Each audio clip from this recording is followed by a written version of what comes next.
May nakakagulat na revelasyon. Jaime Munguia sobrang nagulat bakit naging positibo sa ipinagbabawal na gamot. Resulta ng laban kontra kay Bruno Sorase, maaring babalik na rin. Morojon Akhmadalib, wawasakin itong si Naoya Inoue. Promoter ni Akma na si Eddie Hearn, ngayon pa lamang ay humihingi na ng tawad. Bangungot ng Pinas na si Marlon Tapales, nagpakita na ng halimaw na lakas at bilis. Sobrang excited na tuloy sa paparating na laban. Dito po galing mga kakwento ang balitang ibabahagi ko sa inyo. Kaya tara, kwentuhan na.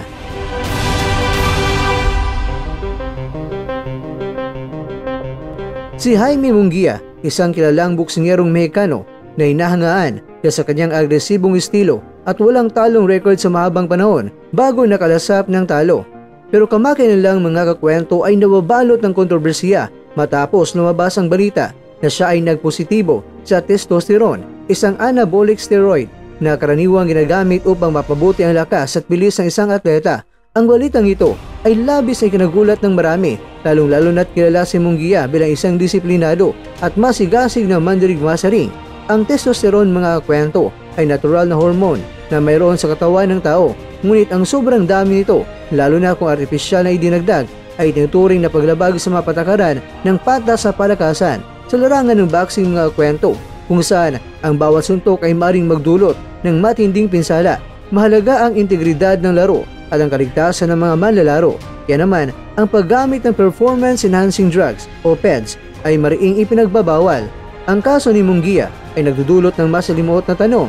Ito nga ba ay isang sinadyang paglabag upang makamit ang tagumpay? O ito ba ay isang hindi sinadyang pagkakamali sa proseso ng preparasyon at medikasyon? Hindi may kakaila na maraming mga boksingero ang nanghulog sa tukso ng mga ipinagbabawal na gamot, bunga ng matinding pressure na mapanatili ang kanilang kasikatan at tagumpay. Gayunpaman, ang pananagutan ay hindi mawawala at ano pa man ang dahilan. Malagang balikan natin mga kwento ang layunin ng palakasan, hindi lamang upang manalo, kundi upang magtaguyod ng disiplina, determinasyon at dangal. At sinumang lalabag sa prinsipyong ito ay kailangang managot, hindi lamang sa batas ng sports, kundi sa tiwala ng publiko. Para kay Munguia, ang pinakamalaga ngayon ay ang katapatan sa pagharap sa isyu, ang pagsabi ng totoo at pagbawi ng tiwala mula sa kanyang mga tagahanga. Sa uling mga kakwento, ang kontrobersiyang ito ay nagsisilbing paalala sa lahat ng mga atleta na higit sa tagumpay, mas malaga ang katapatan at integridad. Ang tunay na kampiyon ay hindi lamang nasusukat sa dami ng panalo, kundi sa tibay ng kanyang prinsipyo sa gitna ng pagsubok. Gusto naman ni Sorase na babalik na rin ang resulta ng laban dahil sa paggamit ni Munguia ng pinagbabawal na gamot at siya ang idideklarang panalo. Samantala, matayugmaan ang pangarap ni Inoue na harapin si Junto Nakatani, pero sinupal palaga dito ni Hearn dahil naniniwala siya na ngayong buwan ng Setyembre ay may kalalagyan itong si Inoue kay Akma. Ang 3 beses na umiwas si Inoue kay Akma ay nagpapakita ito na talagang may taglay si Akma na kakaiba, kaya umiiwas muna itong si Inoue hanggang sa tingin niya na kaya na niya ay doon na siya papalag. Kaya itong si Hearn ay humihingi na ngayon ng tawad sa promoter at manager ni Inoue na si Hideyuki Iwashi dahil kahit na maganda ang kanilang relasyon ngayon ay baka masira ito sa darating na panahon dahil naniniwala siya na kayang pataubin si Inoue ng kanyang alaga na si Akhmadalib.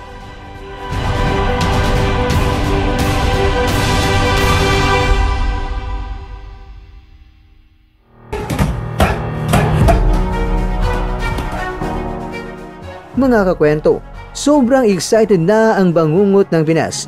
Umarangkada na at nagpakita ng kakaibang bilis at lakas. Wala pa mang paparating na laban, pero lagi nakahanda ang ating kababayan. Kaya bangungot ng Pinas, maganda yan. Lalong-lalo na maaring ang makakalaban mo ay itong si Sam Goodman.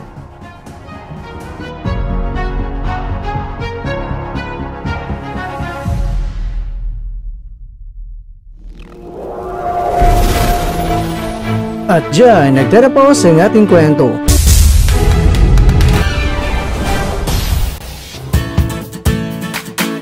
Maraming salamat mga kakwento sa inyong panonood. Pero baka naman mga kakwento ay nagustuhan niyo po ang kwento natin ngayon. Baka pwede niyo po akong mabigyan dyan ng like, subscribe at pa-click na rin sa bell button.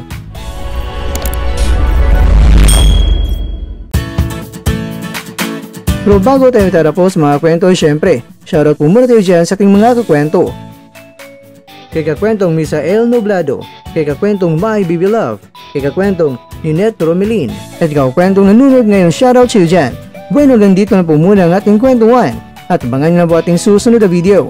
At dito lang po yan sa isang channel na kung saan maaring ito'y mga kwentong di pa na kwento sa inyo.